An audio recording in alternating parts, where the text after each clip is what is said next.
Kalau tidak, saya mau nanya. Actually, I have a question. Oh, good. Go ahead. So before there was you're using water for creating synthetic gas, right? And because we're talking about circular, so what is the byproducts of synthetic gas? Uh, like for fuel Yeah, from the syngas. yeah. So Yeah. when you take biomass or you take anything carbonaceous, you can actually do a process called gasification where you will generate syngas. And it's composed of H2 and CO. And then from that, there's a process called Fischer-Tropsch that can give you molecules you want. So methanol, ethanol, or alkanes. You can tweak your process to do what you want. And this is the name synthetic gas is because from CO and H2 you can synthesize pretty much everything. So it's synthesis gas. That's where it's coming from.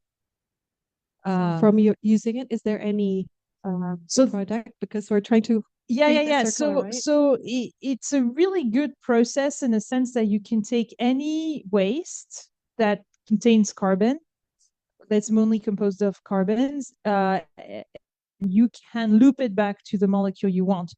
The drawback of this process, though, is that it is very energy intensive. So the fact of synthesizing syngas and then turning into something, it costs a lot of energy. So the whole, I think the whole approach to this, the whole design approach here is to say, if you can take biomass and turn it very simply to a molecule you like, so you take biomass, you make chitosan, you're going to do something. But if you have a mixture of chitosan, plastic waste, plastic that is mixed with food, whatever, it's going to be very difficult to sort it and extract one single compound.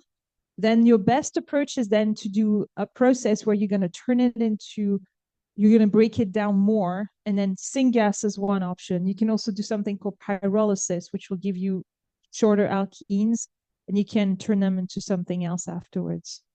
So you can use it in a circular economy route as a mechanism to go from carbonaceous waste to some material. But this particular approach is used in Edmonton, for instance, in Canada.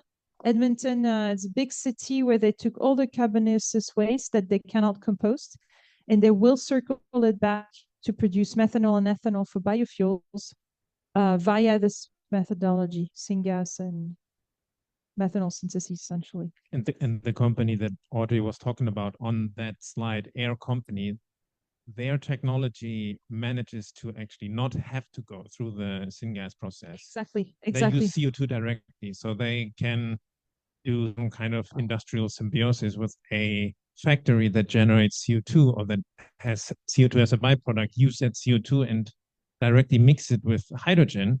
And they have a special catalyst that then converts all the material to liquid fuels like methanol, ethanol, or even higher hydrocarbons. So it's multi applications. You can use it for exactly. Yeah, so yeah. So if you start from CO2, for sure, that's the way to go. And there's lots of ways that you can do that. If you start from carbonaceous waste, then you can use the syngas approach or pyrolysis, which is less energy intensive, and still get some useful molecules this way. So this is actually really in a rapid increase, this pyrolysis technology.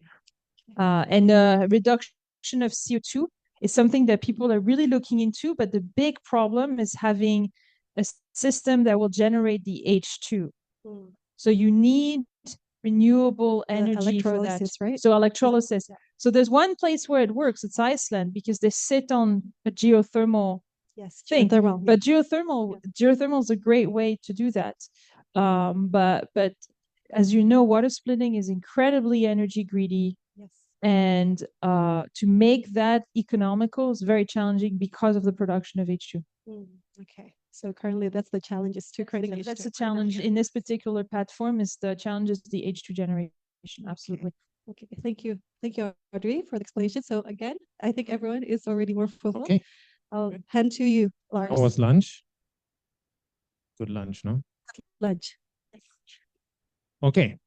So yesterday and today we talked a little bit about the basics of green chemistry and also a little bit more about the advanced basics of green chemistry. And now we're going to talk about some companies that are actually applying green chemistry and using green chemistry in their business models. So welcome back. Let's look at companies that use green chemistry. The first company that or the first two companies, because it's sort of an industrial symbiosis, if you want to call it like that, I actually called NatureWorks and World-Centric. And what they are working on is actually bioplastics. So here's a nice graph, and it sort of breaks down the problem we have in the plastic world nowadays. So we have bio-based plastics on the right and fossil-based plastics here on the left. And we have non-biodegradable and biodegradable top and bottom, right? Almost all the common plastics that we are using nowadays, they live in this area. So they're non-biodegradable and they're fossil-based. So there you can see polystyrene, polyethylene, polypropylene, PET. They are all problematic in that sense that they are really not degradable.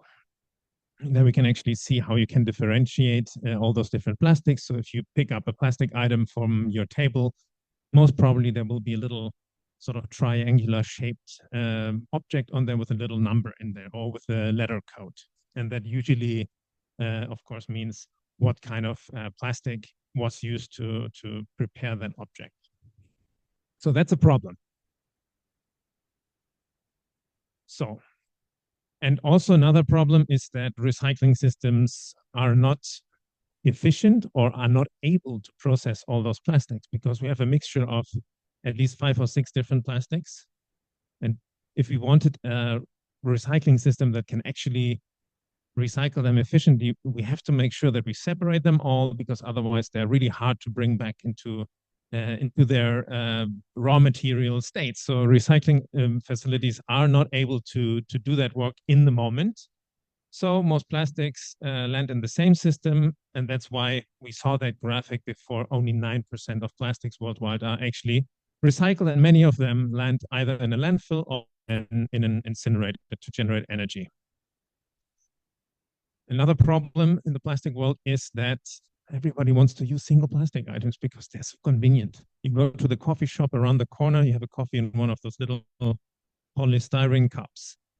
You are in the office, you need a quick lunch, you go to the corner shop, you get your lunch in a plastic container with plastic cutlery, right? So they're extremely convenient, and the reusable alternatives sometimes is not as convenient because you have to think about them in the morning. Oh no, today I forgot again the lunch container to pick up the lunch around the corner. So they are practical and convenient, and that's another big problem because we have to sort of change our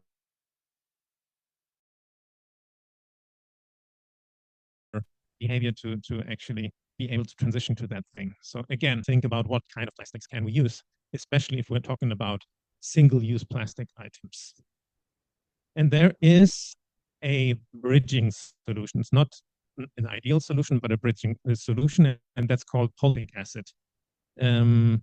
Audrey wanted to talk about it a little bit, so now I'm taking over here, and I'm going to introduce the molecule or the polymer to you. So polylactic acid is based on natural resources, starchy products. So for example, corn. In the United States, there are areas where you have a lot of corn, Iowa, Nebraska, all the Midwest. And what you can actually do with those, you can extract starch from there, and you can start a fermenting process into lactic acid, and then you dimerize it into this cyclic molecule, and you can polymerize it into polylactic acid, which is this material on the right. It's a polymer. You can have like little granules like any other plastic, and you can actually process it into single-use plastic items or multi-use plastic items, but you can give it a form. You can process it like polyethylene, right? And then after use, you can actually think about how either maybe recycle it directly, or also how to depolymerize it.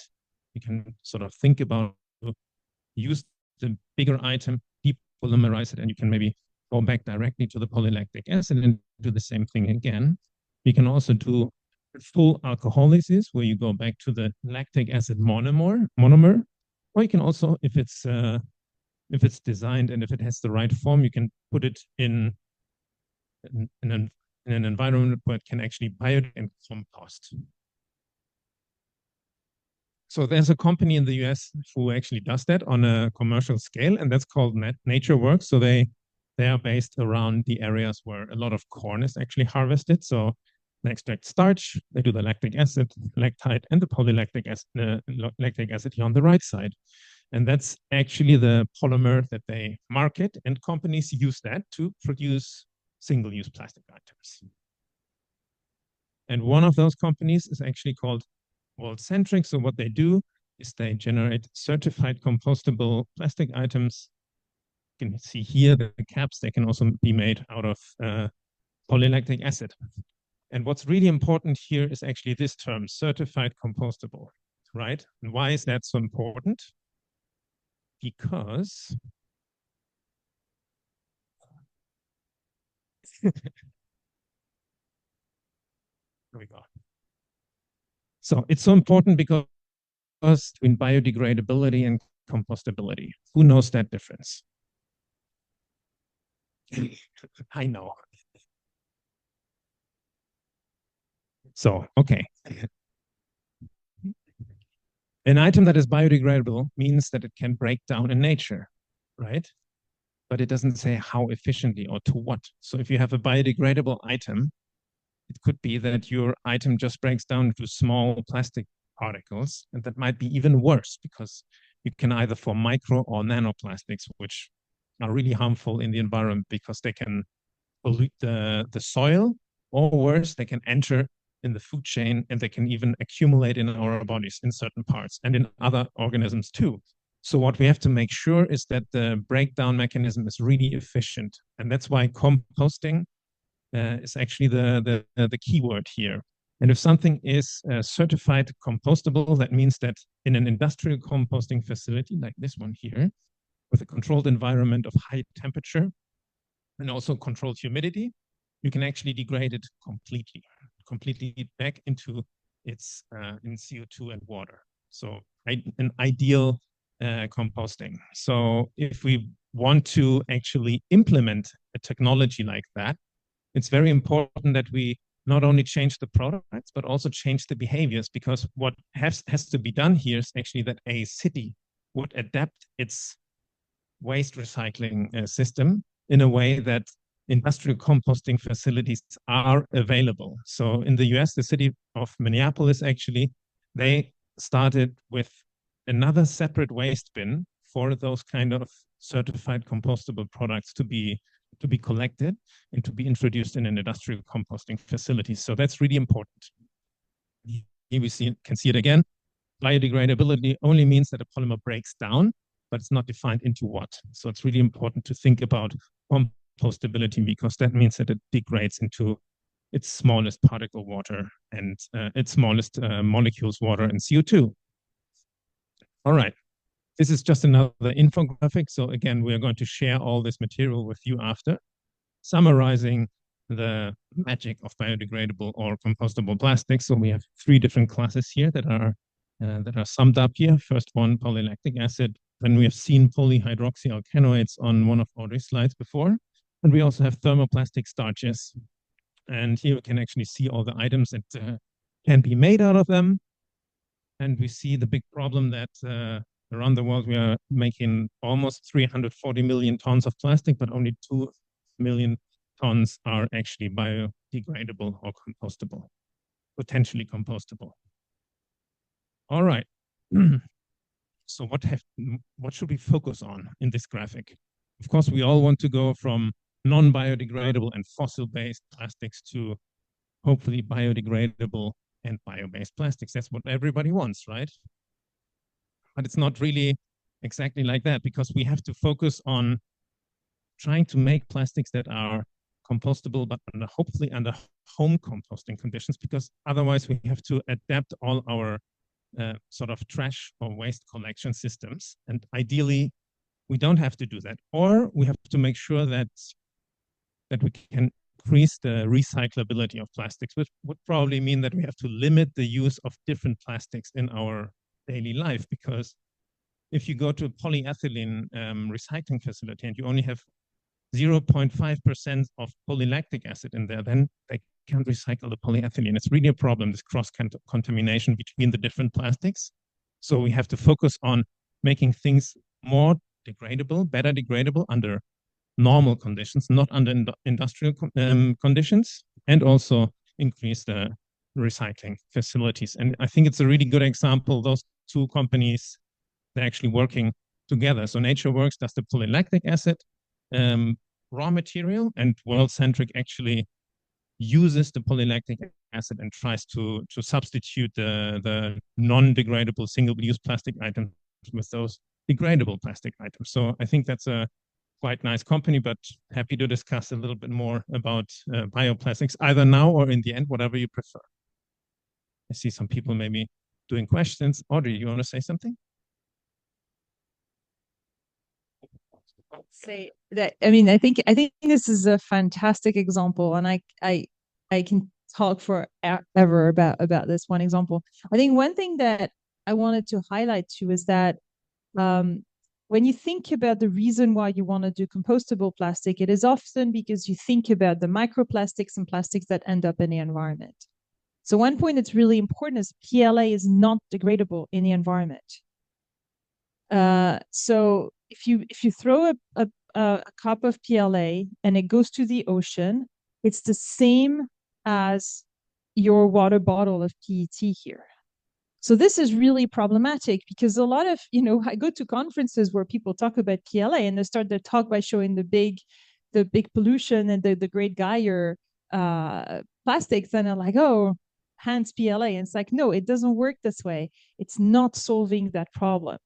So I think it's really important to realize that PLA occupies a really interesting piece in the puzzle of making a greener future when you think about packaging food and then wanting to dispose of food via composting.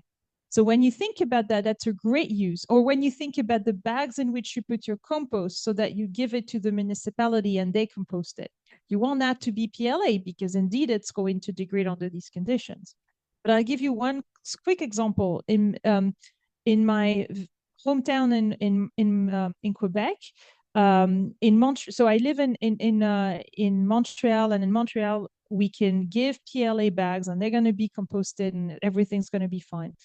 But I have been at some point during COVID, I lived in another small village, and there they actually had initially a composting facility. They used PLA, and then at some point they issued a statement saying, stop using PLA bags because our composting facility cannot handle them. And what this meant is that they had a smaller unit, probably, couldn't control all the conditions really well, and ended up having like pieces of PLA left and right that they could not handle. So this is really to tell you that, unfortunately, the devil's in the details in these cases. And PLA will serve a purpose of, I think, helping in food packaging to make when you throw the package with the food, everything will be composted and everything's fine. But it's not going to solve, I think, the single plastic use, because for single plastic use, what you want is that if ever they end up in the environment, that they actually, if you throw your plastic cup or you lose it or whatever, if it's in PLA, it's going to be almost the same as if it is in PET. So I think this is one thing that I wanted to clarify as well, because it's really important to understand that where you're designing new green chemistry for a purpose, you have to check that you really achieve that purpose. And I think it's an example here where it's not completely true. Absolutely. So there's some new development, like PHAs, for instance, that I think are really much better in their environment-based biodegradability, where I think we'll have more hopes that it's going to be able to work in the future. And you can actually create them with bacteria. So there are bacteria that if you feed them the right feedstock, they actually excrete PHA polymers in the organism, and you can just make a lysis of the bacteria and they will liberate that plastic. There was another question. Thank you so much. Because I really interested in this topic. I'm agree with Professor Morse. We still doubt about the biodegradable for plastic from plants, because from chemistry, the molecule already changes to be polymer. So it's already be polymer, even the resources is from nature. It's only to reduce the raw material from fossil fuel. not for the cycles like circular. Even this plastic from plants have negative value than the polymer from the fossil fuel. It's not circular. It's only to reduce the from the source. And also, we are in the discussion on international legally binding on plastic, right? And we will have a round on the INC5 in Busan. And when I read the draft, we don't have any definition, the scientific base for problematic plastic or affordable plastic, even for single-use plastic, because if the convention will come up, we need sufficient scientific data or some reason, because if the convention will round, it will be increasing the list of the polymer will be banned or passed out or something. So I need your opinion how to make this legally binding on plastic pollution will be more scientific based evidence. That's my question. So you focused on circularity, especially, right? How to Circularity and also the definition of terminology on this legally binding of plastic pollution. I think if we mention about affordable plastic or problematic plastic, it's just what the subject focus on, not for the scientific base focus on. So let's say circularity in plastics. You can think about that graphic that we have seen in the end, right? So circular plastic would be either one that is recyclable in a very efficient way. Think about a plastic waste stream that is only polyethylene, right?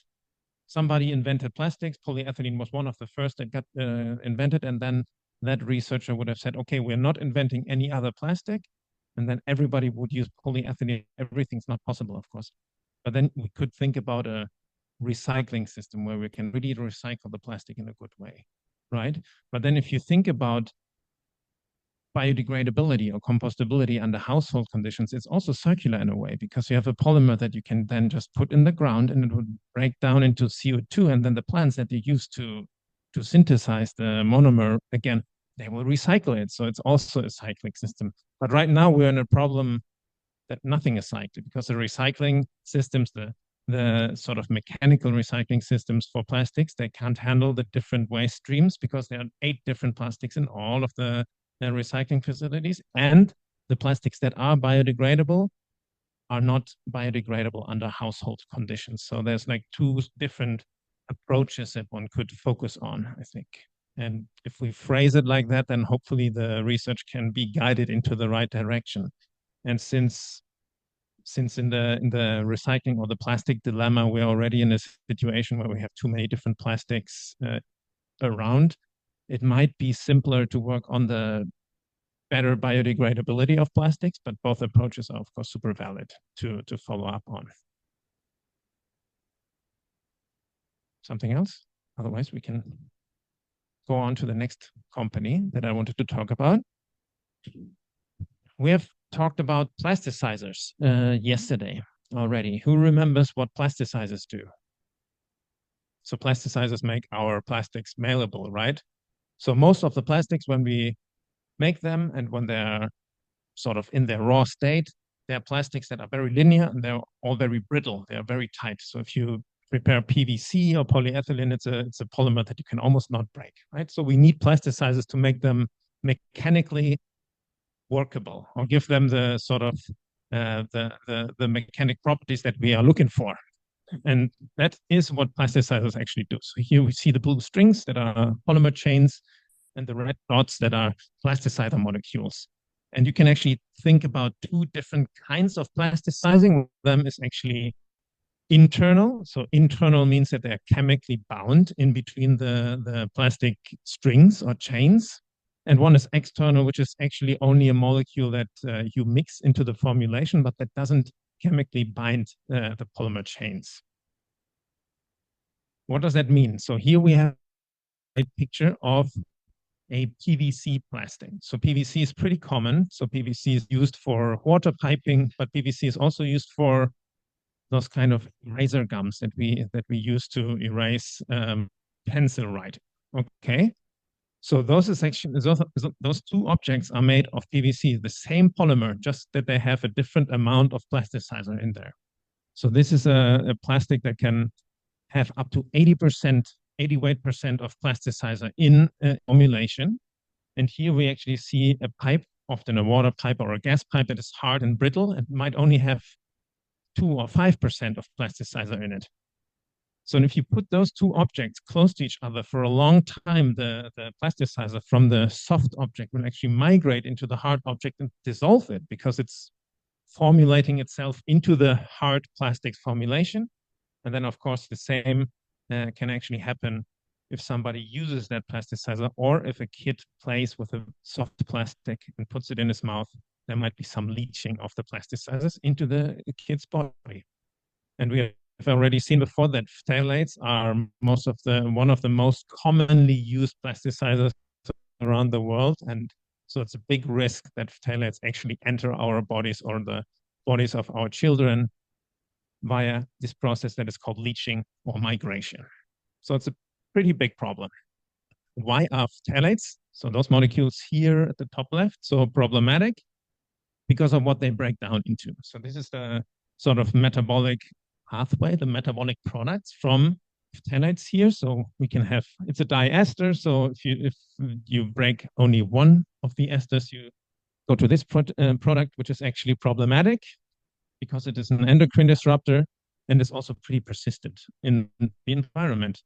And then also other breakdown products you can actually see here, 2-ethylhexanoic acid after a few breakdowns of the carboxylic acid side is actually also pretty persistent in the environment. So there are a lot of problems in the different metabolites of the phthalate because many of them are endocrine disruptors. So they are hormonal disruptors. And there are many, many different exposure pathways. This is a pretty nice graphic. So we can be exposed in the manufacturing if we're a factory worker. We can be, of course, exposed during during its use. If it's a toy or if it's a single-use plastic item, we can always be exposed to the plastics or in a plastic bottle. Also after disposal, because after disposal, those phthalates can also enter the ground, the soil, or the waterways, and also during the recycling. So there are many different risks: skin contact, injection, inhalation, and also through medical devices. So there are many, many different pathways where we can be exposed to plasticizers. And as I already said, so not only plasticizers are hormonal disrupting, but also many others: industrial chemicals, phytoestrogens from plants, pesticides that we are always exposed to, and flame retardants that you can see here on the other side. And well, I already showed that plasticizers are very typical in kids' toys, for example, especially in soft kids' toys. All right. And then we talked about regrettable substitutions. So here we see a lot of different phthalates. They all have slightly different ester substituents on their molecular structures. And what industry did was actually, well, there's a big global demand on plasticizers. So if people say, hey, we have to substitute phthalates with something different, they will always take the path of least resistance, right? So what they did is actually, they just reduced the aromatic ring and made this molecule at the bottom right, DINCH. And guess what? DINCH, after some studies, people also found that it's an endocrine disruptor. So they regrettably substituted a bad plasticizer with another one that is also pretty bad. That's something that often happens. But there are alternatives, and the company that I wanted to talk about first off, they actually developed a new plasticizer that you can see here in the middle, which structurally is a little bit simpler and doesn't have an aromatic substructure. It's based on pentaerythral, which is actually this thing here in the middle, and valeric acid, which is the carboxylic acid that they use to make this ester. And this is actually a pretty good material because the FDA even approved it for cooking materials, which is a pretty good thing. There are also other new plasticizers around. So for example, succinate maleics and fumarates are natural or bio-based compounds that occur in nature, carboxylic acids that occur in nature, and also simpler aromatic molecules, aromatic compounds that you can see there on the right. So many different people are working on alternatives to substitute phthalates, but phthalates are very convenient because our supply chain is, of course, very adapted to it. Other companies are working on, we already saw azelaic acid. That's actually a company called Emery Oleochemicals. So they prepare this azelaic acid based plasticizers. And we can see that the global demand on bioplasticizers is actually growing. So it's a really good field to research on. All right. One other thing that I wanted to talk about. So, of course, the phthalates are an external plasticizer, so they're only mixed into the plastic formulation. But there's another very, very famous plastic, BPA. Who has heard about it? BPA? Yeah, BEEP is bisphenol A. So, is there a Nalgene bottle here on some of the tables? So we have those.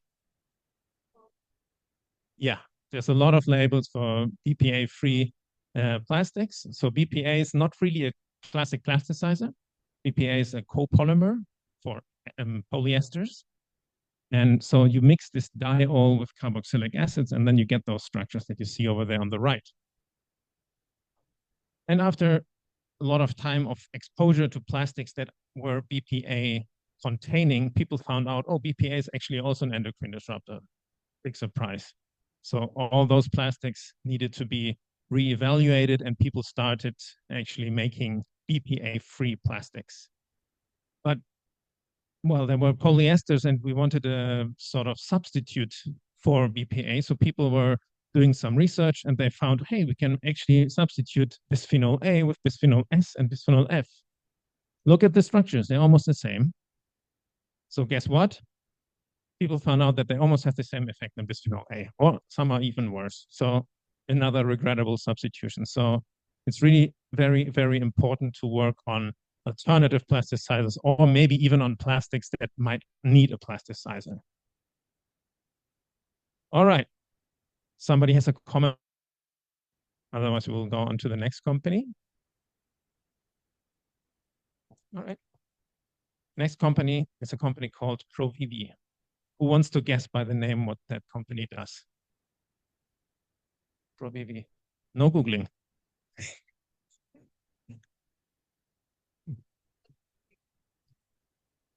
Okay. Pesticides. Ah, our big friend. Why do we need pesticides? Well, we really need pesticides to sort of establish a global food security, right? People in the world, and their sort of limited spaces to create all the different grains and roots and plants that we need for our food security.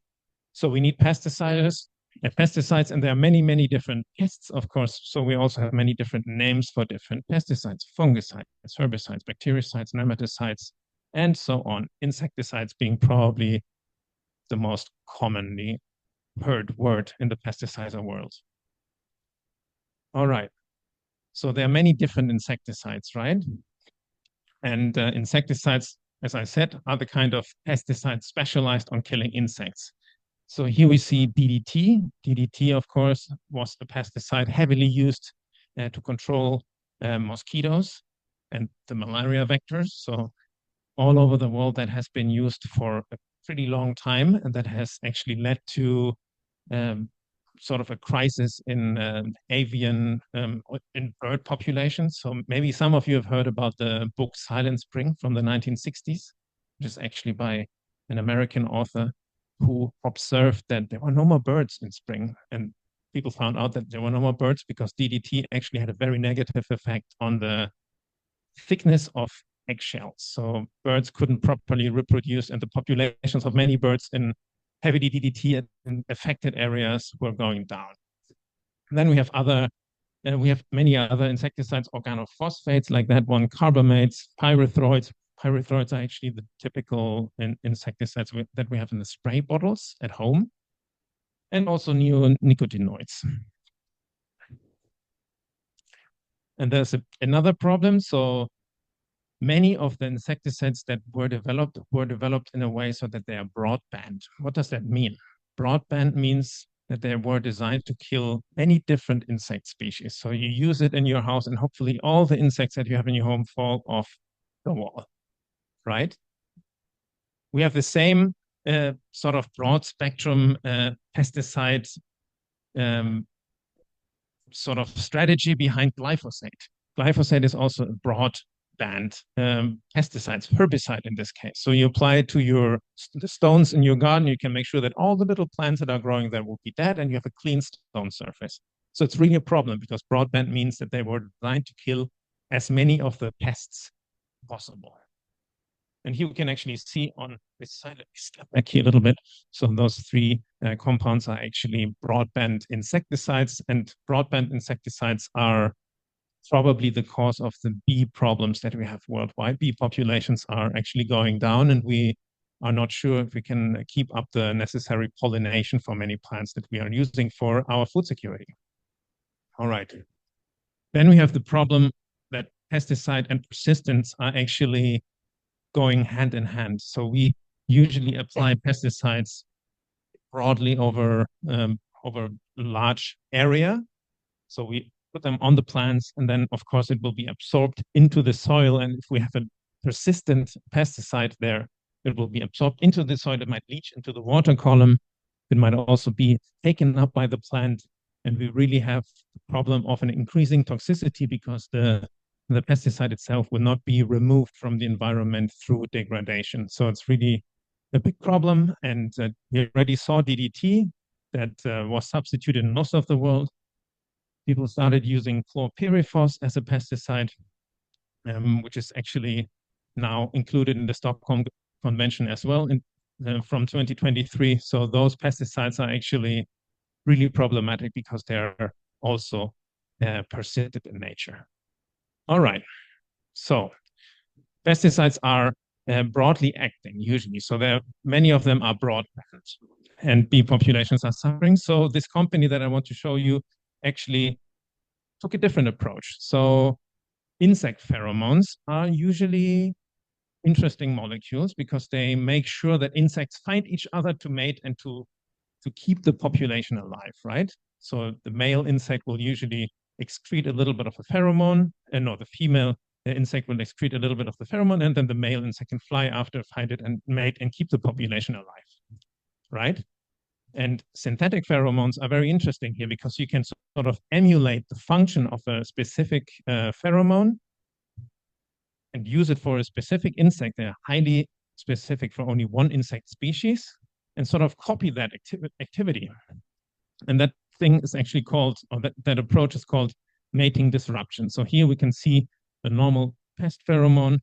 The male will fly there and keep the population alive through mating. And if we can actually apply a synthetic pheromone on certain parts of the plant, the male will be flying around and, oh, it smells like the female is somewhere here, but can't find it, and the population will actually break down, which is a pretty elegant approach, mating disruption. And so ProVivi is actually using the concept of pheromones, because pheromones are usually molecules that are synthesized biologically by enzyme activity of specific organisms, specific insects or animals. And they're using biocatalysts to do that. You can actually see a couple of different pheromones from different insects, pretty interesting molecules, very different structures from the pesticides that we have seen before. I don't see any aromatic ring in here, while most of the pesticides that we are actually using industrially are heavily aromatic. You can see the difference in structure on the right side. So they're also very toxic to many different animals because those are very, very specific only to their species. And this company is very interesting because it's based on the idea of enzyme evolution. So Audrey talked a little bit about that before. Enzyme evolution is very interesting because enzymes have a very specific reactivity, and usually they're also very specific on only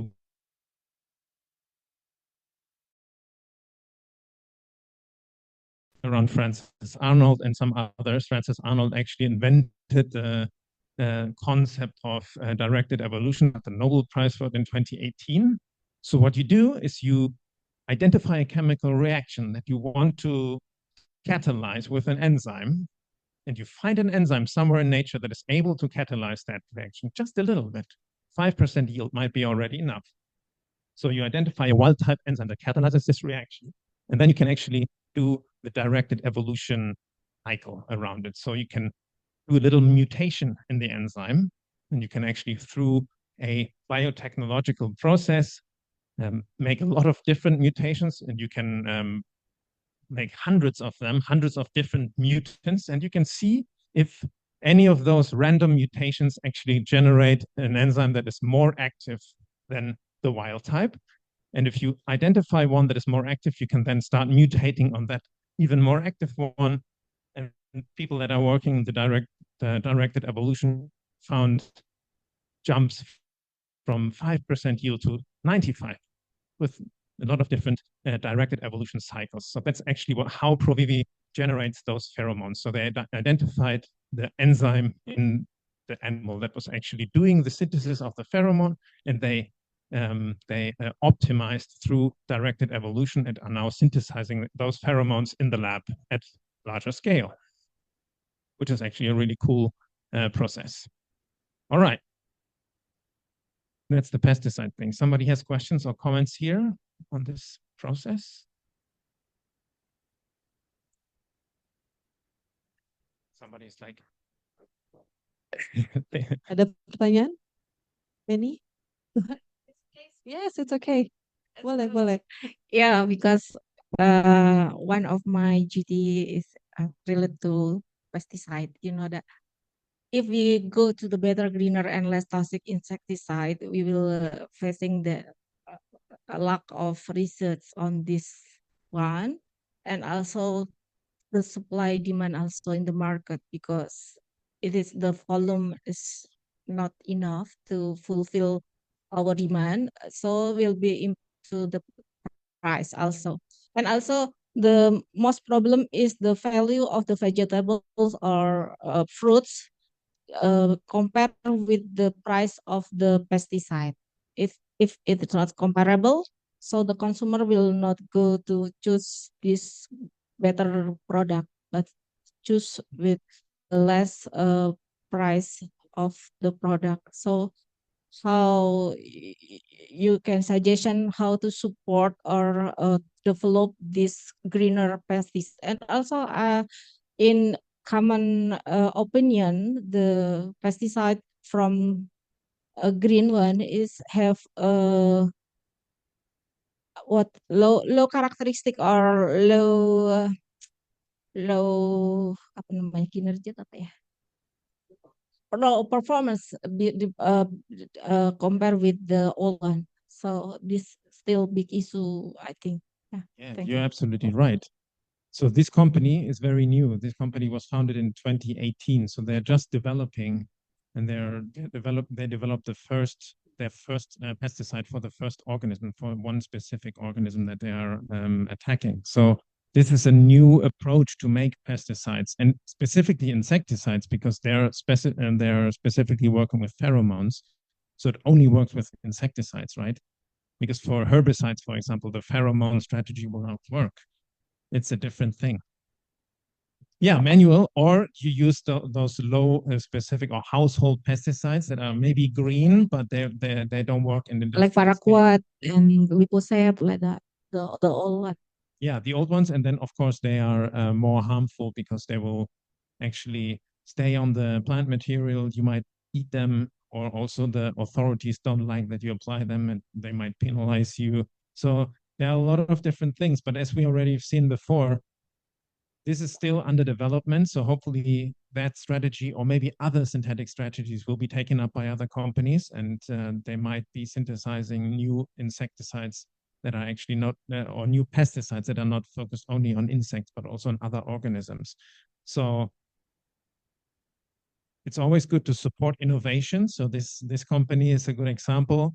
It's an innovative company that is still relatively young. So I hope that they will be really entering the market with their technology, and they might even find solutions for other pests as well. But yeah, it's innovate, make pesticides, make molecules, new molecules in the lab, and try to find better solutions. Yeah. Okay, some other comments or questions? How are we with the time? Yes, all good with the time. We still have much do I 30 have? more minutes. How much? We still have 30 more minutes. 20 minutes. All right. 30. 30. Okay. I will present the last company and then we can open the discussion. Yes. And all right. Yes. Good. So the last company is actually called P2 Science. And it's an interesting company because it's a company that was born actually at Yale University. And what they are working on, who wants to take a guess? Pesticides? No. Cosmetic. Hmm? Cosmetic.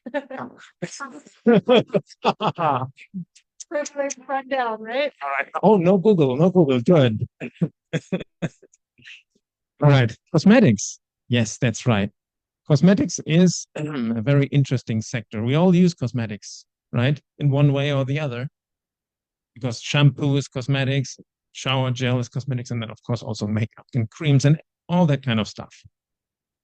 So there are a lot of different ingredients we can see here on the left side that usually find their way into cosmetics in one way or the other. So we have dyes or pigments, not so much for creams, but many cosmetics have a specific color. We have emollients, which are actually those compounds that give a cream the specific texture, so that it's like this soft and mushy thing that we like to put on our skin. We have emulsifiers that make sure that the active ingredients can actually be in the phase where we want it. Fragrances, of course, pH stabilizers, preservatives, solvents, and thickeners. So there's a lot of different compounds that are usually mixed, formulated in cosmetics, right? So here we see a couple of preservatives, formaldehyde or formaldehyde releasing molecules. We also have parabens, which are those molecules here at the bottom, which are also used to preserve the quality of cosmetics. And well, those parabens have been found to be endocrine disrupting. Not a big surprise.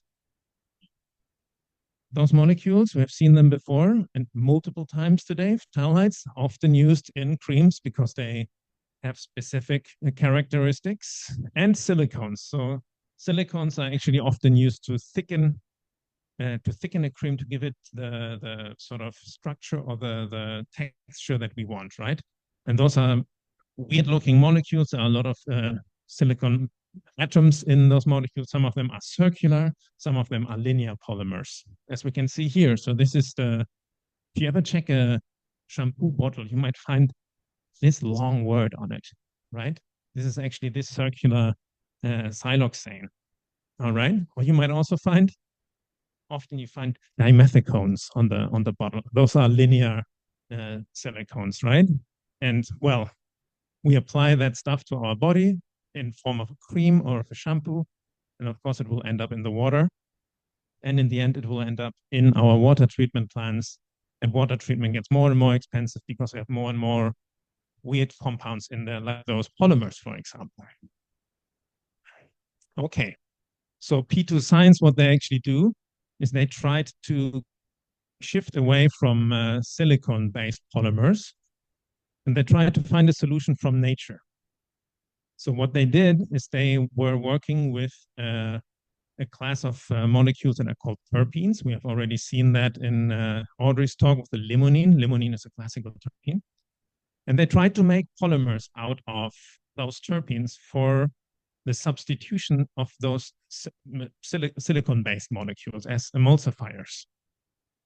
And they have one solution that is called actually Citropol, and we'll see a little bit more of that in detail. But their approach is very nice because it's based on nature solutions. And here we can actually see a slide where the performance of Citropol, the terpene-based polymer with silicon polymers, and we can actually see that it's very comparable and much better in some of the biodegradability or effect profiles. And of course, it's also all coming from renewable resources because terpenes are usually occurring in nature, especially in pine trees or lemon trees, citrus. All right, so let's see how they do it. But first, let's see where terpenes come from.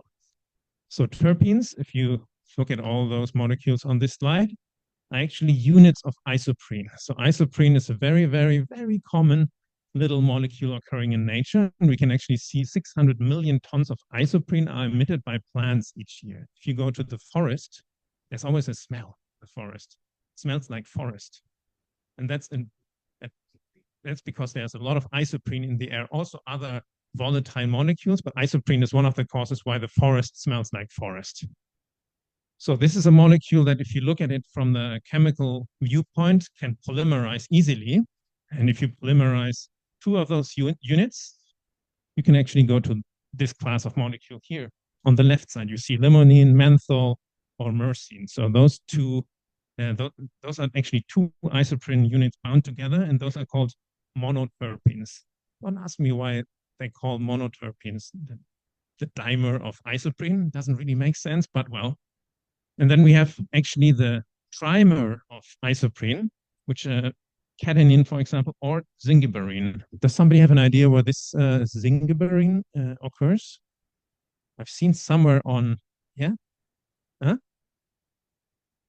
Ginger, exactly. So I think the Latin word for ginger is zingiber or something.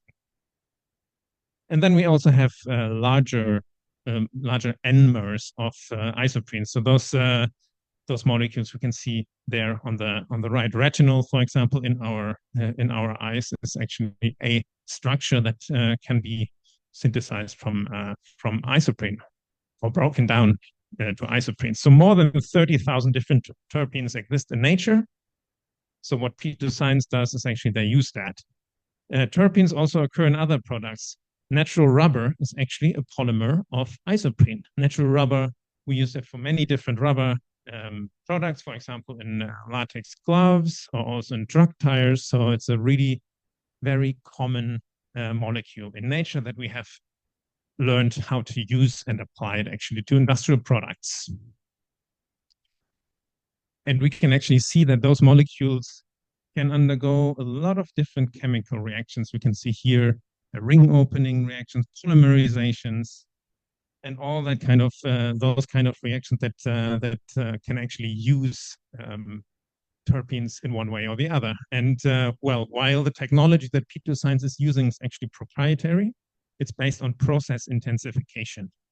So process intensification actually uses a chemical reaction that is known and intensifies its process through efficient energy translation into the reaction mixture and making the reaction overall more intense, more efficient. So they use two different chemical reactions, etherification and ozonolysis, to actually synthesize their polymers from terpenes.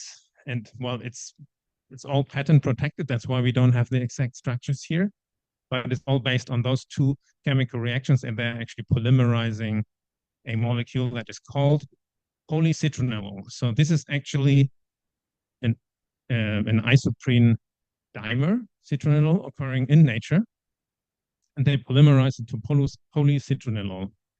When you think about different mechanical properties of polymers, depending on their chain length, they can be different. So here you see two different sort of cosmetic products. One is sort of a hair oil that people can actually apply in the hair, and the other one is actually that sort of cream type thing. And just by the chain length of the polycitronellol, those two polymers can be applied for different products, but being the same parent structure of the polymer. So this is a really interesting approach because, of course, it's bio-based, but it's also biodegradable. Okay. That's it for the cosmetics industry. Any comments here, or should we just open up the discussion or question? Of course, also very welcome. Silakan, Bapak Ibu, kalau ada yang mau ditanyakan atau diskusi. Or coffee. Ada, silakan. Ya, boleh. Silakan. Okay, thank you. Your solution is very interesting. I would like to ask about the natural polymer or natural product. I would like to know from your perspective, because previously I worked in the drug factory, and we know that some kind of the chiral, with the different chiral, it will be different application. Yeah, someone is one chiral will be dangerous, but the other is make you safe, something like that. And how about the synthesize itself? Which one is prefer the natural one, or you synthesize of the terpene itself, compound, but you, I mean, you arrange the process. It will be safe for the sustainability. You mean in this slide, for Yeah, example, the in this difference. sense. So these companies, of course, their business model is based on naturally occurring terpenes, Oh, right? not So naturally. they extract or they get extracts from people that harvest pine trees or that harvest citrus trees. So they extract only the naturally occurring terpenes. So those will be all in the structure that is the naturally occurring one.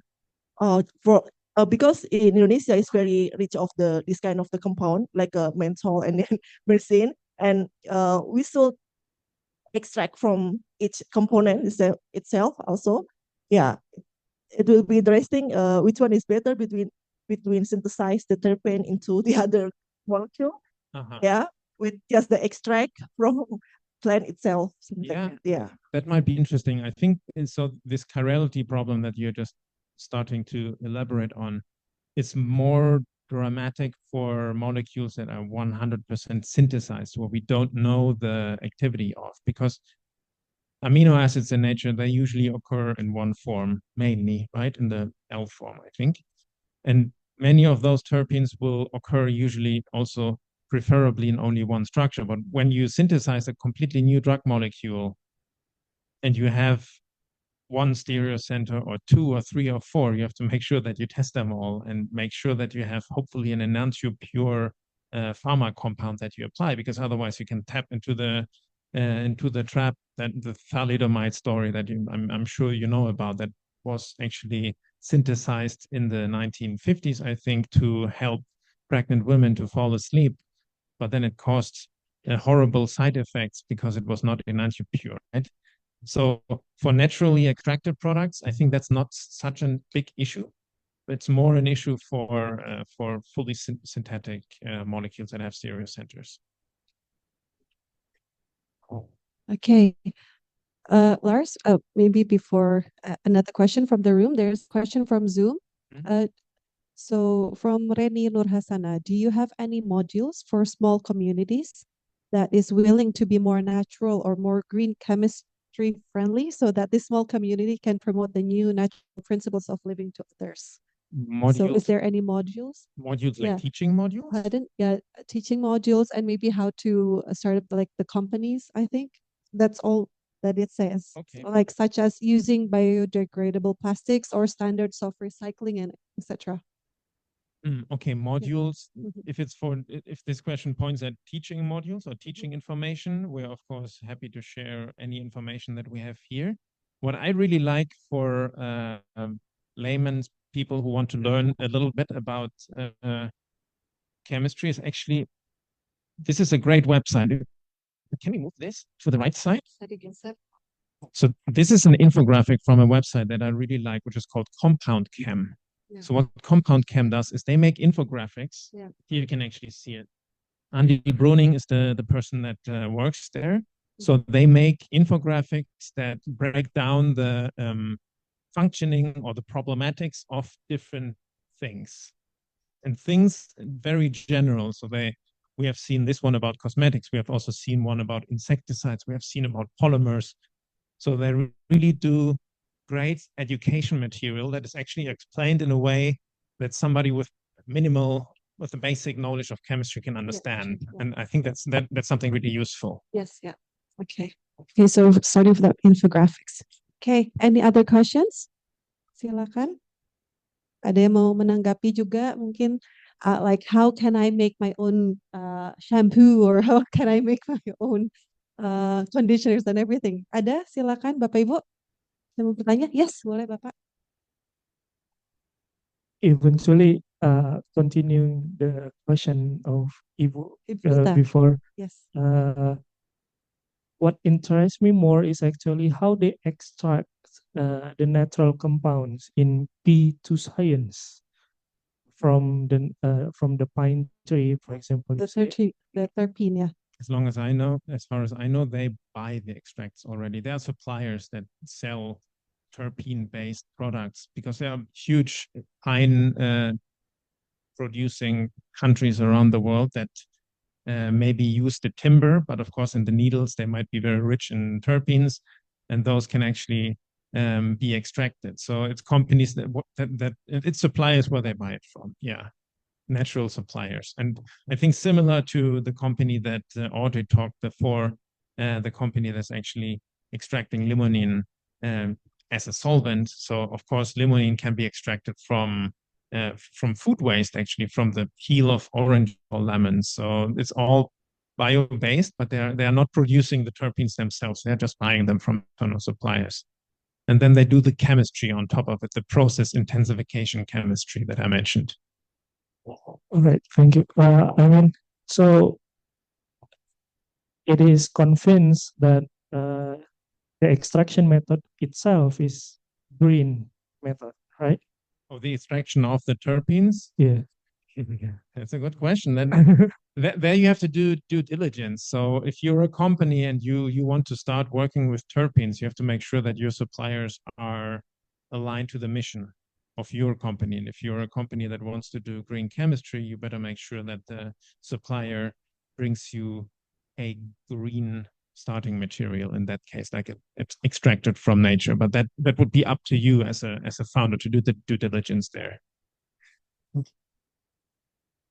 So I would like to follow up that question, like when a company is like that, doing the extraction of terpene, like is there like standard regulations, like how much are you allowed to make and what is the impact, like those basic fundamentals. And then like this company is creating a lot of products, right, from the cosmetic industry, like are they also, again, highlighting the principles, and how are they writing it down inside the regulations? Maybe that's the question for us all, because in Indonesia there are many startups that is producing their own cosmetics. Ibu Mita is one of the producer. Hasbi also yesterday that he said, right? So he made What do his you own. sell? Yes, right. I bought soap from her, and also candles and everything. So like that, there are many small UMKM, yeah, we call it small producers in Indonesia, because we understand that we need to go back to basic. We need to reduce and everything. There's more acknowledgement in that, but from the point of regulations, like how can we do it? To achieve a more better sustainability, because it's not only about the end product, not about only the business, but also again back to the environment. Yeah, that's a very important Yes. point, and we talked about that earlier with Audrey and yesterday too. So especially if we're talking about products that we can extract from plants, we have to make sure that we do not start cutting down a forest to extract that kind of stuff, right? So I think terpenes are a great example. Terpenes, if you wanted, you could also synthesize terpenes, of course, from fossil-based fuels. There are a lot of organic molecules that you can get out of fossil-based fuels, including small organic molecules. But then there's the question of demand. So terpenes, if you're thinking about terpenes that you can maybe extract from the pine industry, there's a lot of timber being made or paper. Toilet paper is actually largely based on pine trees that are fast-growing species. And nobody uses the needles or the top parts of the tree for the paper because it's not efficient.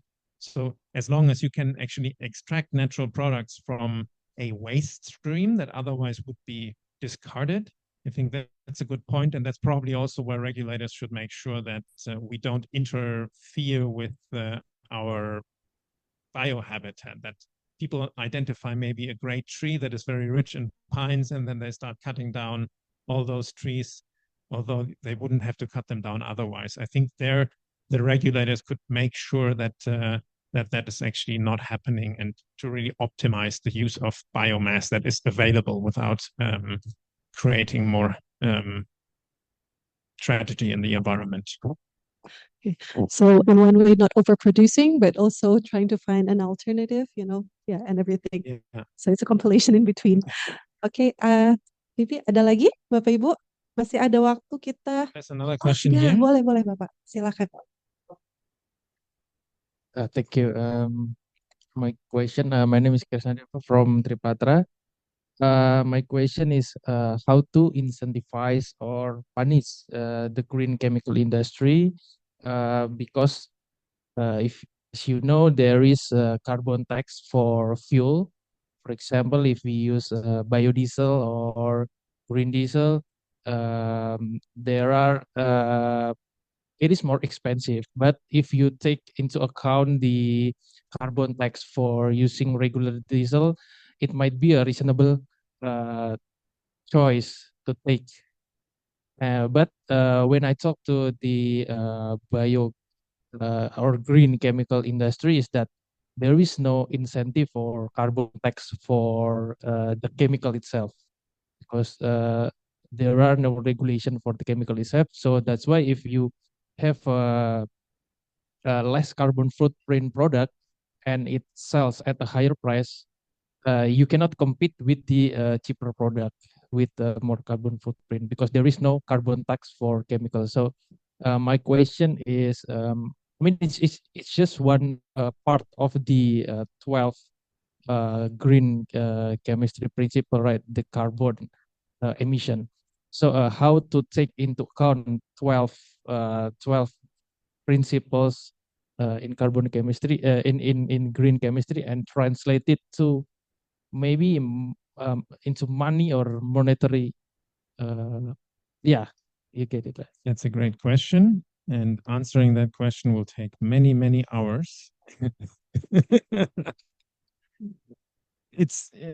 You're raising a great point, and people are always asking that, how can we translate the green chemistry into something of a monetary value, right? Or an incentive for companies. Yeah, chemical products are usually not carbon taxed in that way, in the similar way than fuels are, of course. But maybe one solution for companies that are trying to make something green, especially in countries like Indonesia, might be, if you make something greener and you haven't made it greener before, maybe you can enter into new markets that have stronger regulations. Thinking about cosmetics, for example, cosmetics that are using chemicals that are maybe already forbidden in markets abroad, and your companies are trying to make that step to be more green, you might be able to access that market to sell your product in that market. And yeah, for the metrics, or for the for the sort of quantifying green chemistry, in a way, we get that question all the time, but we don't have a good answer yet, because it's really hard to imagine a mechanism that can actually bring the 12 principles of green chemistry together, especially for companies that are interested in having something that can give them actually monetary value. It might be a good project for you or for somebody else. Please go ahead with suggestions there, but we're very happy to discuss that with you after, but it's really going to take a long time. Matt, maybe you want to follow up on that.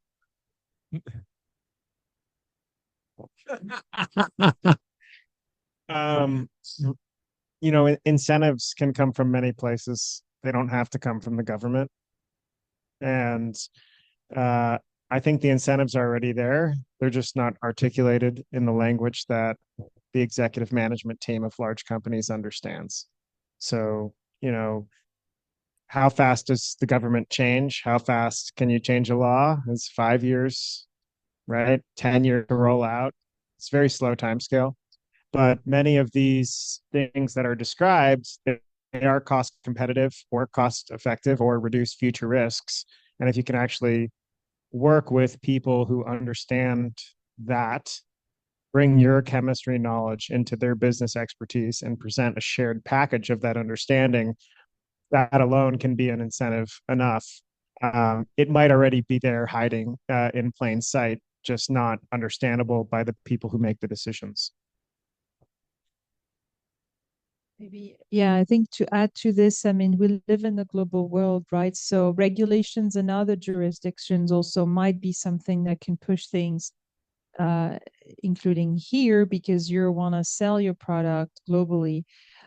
So this is what happened when REACH was deployed in Europe, and it had implication in all markets around the world, because everyone wanted to be able to sell to Europe, and maybe not necessarily sell directly. But what REACH did, which was really good, is that it really meant you need to know all the chemicals and all the products that you have, which meant that every product, they had to go to all the people who sold chemicals for all the parts, and all the intermediates had to sort of figure out what they had in their compounds. And what this meant is that people who were in India and had no clue that their parts were eventually included into a product that ends up in Europe were affected by this, by ripple effect, and had to change their ways. So it's examples by which this is risk management, right? So you said exactly right, Matt. It's how much are you willing to risk your business in the future by not doing changes that either are going to hit you because of regulations locally or regulations elsewhere. And when it happens, you better be ready. So I think doing these things, especially the ones that are, and there's many things you can do that are actually cost effective. So it's looking into those opportunities, looking around, asking, using networks such as chemistryforsustainability.org to try to find. There's also a platform there where you have a repository of technologies that you can search through and see if something's applicable to your own problem. So these are ways that you can move forward. I'll just add an additional point. I mean, REACH had a huge impact, and there's arguably even a bigger regulation that is rolling out in Europe right now called CSRD, which is mandating that every company that sells in Europe over a certain size has to have a complete transition plan to net zero and also address waste and chemical pollution along its entire supply chain. So besides just REACH, there's a whole new next generation set of regulations, and any company that wants to sell to a company that sells in Europe has to comply with these. So it might just be that companies in Indonesia don't understand the impact of that regulation yet, which makes sense because a lot of people in Europe don't even really understand either. And in terms of Dr. Moore's point about risk management, it's far cheaper to transition over multiple years when you anticipate a risk rather than transitioning very quickly when the risk is at your doorstep, which is a basic economic supply and demand thing and gets to longer term investment horizons that are actually far more profitable to relate those things. And I guess I'll close by saying that really this is where the value of systems thinking comes in, because this is a room full of chemists. There's I think one or two businessy people in here, but you need to be having the conversations with the business people, the business students that can help trans some of these ideas so that then they can be understood by industry. Because the moral argument, doing the right thing, industry might even agree with you, but they can't, because I don't think anyone's really malicious, but their hands are tied in terms of what they can do contractually. So the arguments we've been making often need to be translated into the language that allows them to act. And I think that's a major opportunity for students if they can broker those types of collaborations while they're in universities.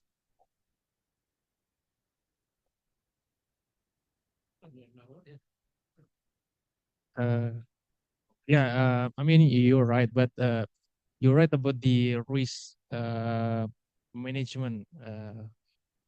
But if you're in the industry, you will know that eventually the risk taker is the investor and maybe the lender, and the lender is a bank, and maybe they're not so good at chemistry, and they just know about, I mean, tax or incentive, kind of like that. So I mean, I think maybe it's in your vision to also explain the green chemistry to the bank, to the commercial people also, right? Absolutely. Science communication. I mean, as someone who closely follows a lot of the major banks, they're very aware of these things. For example, Barclays just allocated. Barclays just restructured their entire bank to transition finance, of which a substantial number of the permitted activities is lending for green chemistry. And many other banks, including Goldman Sachs, Morgan Stanley, Citibank, they're all doing this already. So it may just be that isn't as well understood in, let's say, the Indonesian capital markets. The global capital markets, yes, and they are deploying money in Indonesia. So again, the question is who decides what, right? If they have a loan already, the CFO is concerned whether or not they can meet their debt service, right? And if a massive cost gets incurred because they have to switch suppliers or change processes in a year rather than 5 years, then that business won't be able to make its debt service. And that's a very compelling argument, right? But if they don't have a loan then, and they're looking for capital, then again, that's an opportunity for green chemistry because you can come in and say, hey, look, we have this process. You can implement it in your facilities. And by the way, there's 5 or 6 capital providers that will lend you money to do this right now. And that debt might be cheaper than the existing debt on your balance sheets. So you can refinance existing debt by actually implementing some of these things. So again, it's just about the language and the framing and how you're positioning it. I think that all the pieces are in place to do so. It's just making the cross-disciplinary connections and the communications designed for the recipient rather than for the deliverer. Yeah, get it. Thanks. Another question or comment? Oh, there, over there. Yeah.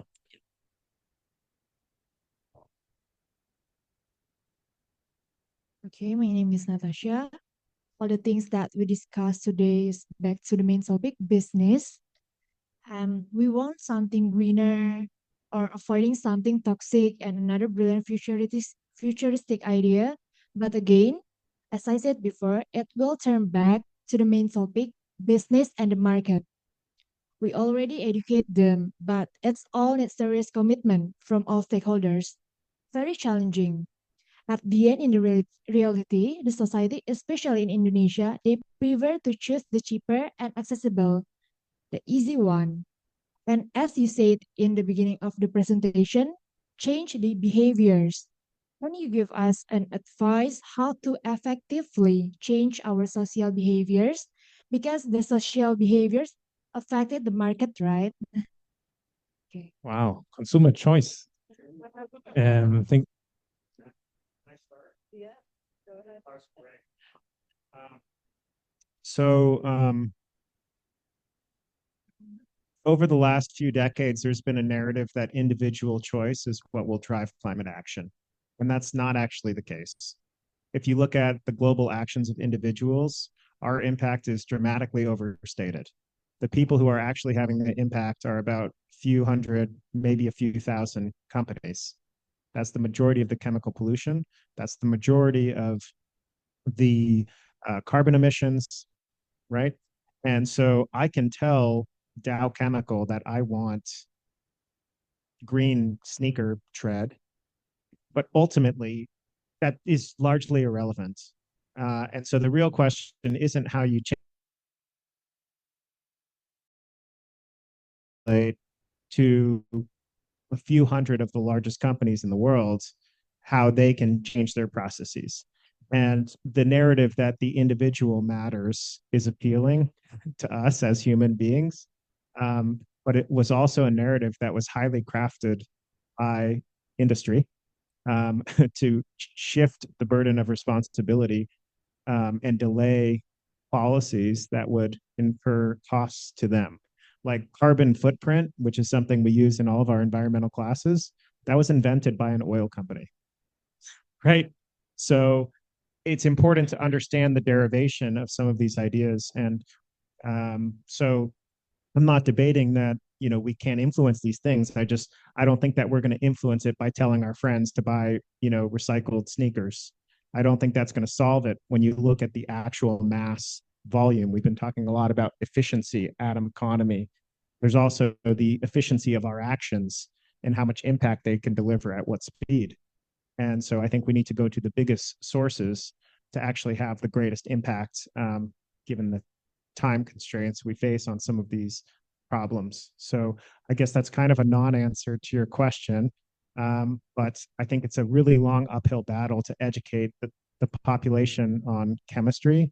Most people are really afraid of it, even if you put green in front of it. Yeah. Okay. Yeah, I agree. I think there has to be systematic changes, right? To make a ripple effect, to make the multiplier effect, it should be systematic. Of course, it can be a grassroots movement, but the ripple effect won't be that massive, more than you're changing the system and the systematic behavior of a big society, of a big community. So yes, I think that's it. Yes, I think because of time also, I think we can close for the session. Thank you, Lars, for your wonderful presentation. And maybe I'll summarize for this last third session. Please round of applause. Thank you, everyone.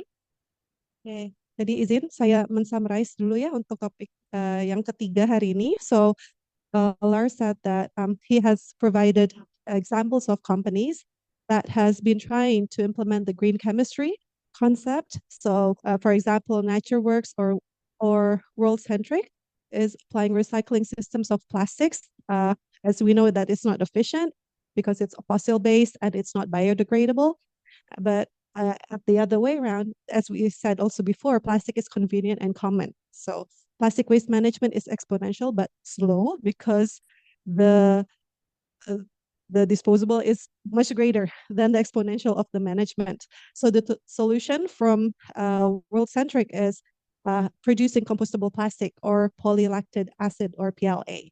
And NatureWorks company also rely on renewable feedstocks, lactic acid and PLA.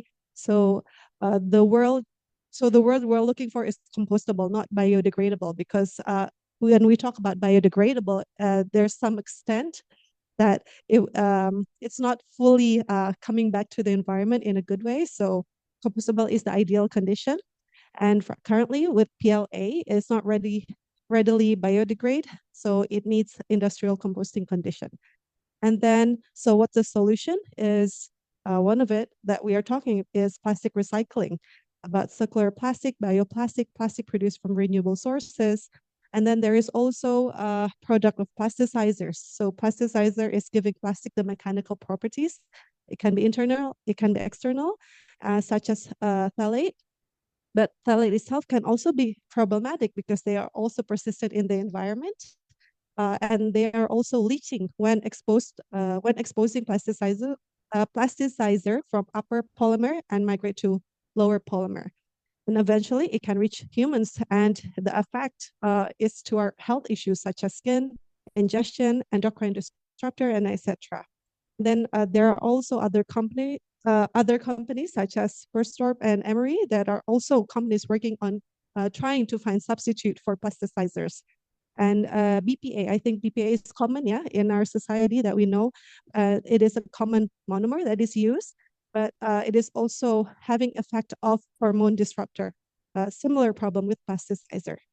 And then the third company is Profifi. So Profifi is producing pesticide and insecticide to create food security. But pesticide is not biodegradable, once again, and it's persistent, exists in the environment.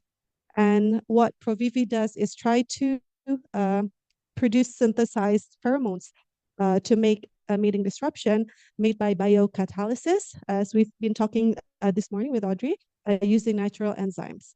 And then last is the company, P2 Science, creating cosmetics for many types of cosmetic products, where silicone is used in emollient and thickener, and but again, it's persistent in the environment and can cause harm to marine life. So what's the substitute? The substitute is by using from terpene. And this is the common smell that we can smell, when we enter the forest. And we gain it from conifers and citrus. So, and at the last, there was discussion about how we can make it work. Of course, we have to implement it systematically. We need to conduct risk management, and it's not change cannot be done in a smaller period of time. It needs process, it needs time. So nothing too quick, nothing too late, but it needs time to process. And as Matt said before, the CSRD, right? So it's so every company like that sells a certain amount must have a transition plan. So I think that goes with the responsibility, the growth of a company. That means you need to have better management. You need to have a transition plan because you are definitely gonna have more effect to the environment. I think that's the conclusion for the third session. Thank you, everyone. Thank you, Lars, for the material today, and also Audrey and Matt. So we will continue now with a break. Yeah, prayer break, 30 minutes, and then we will meet you again for the last session at 15:30. Okay.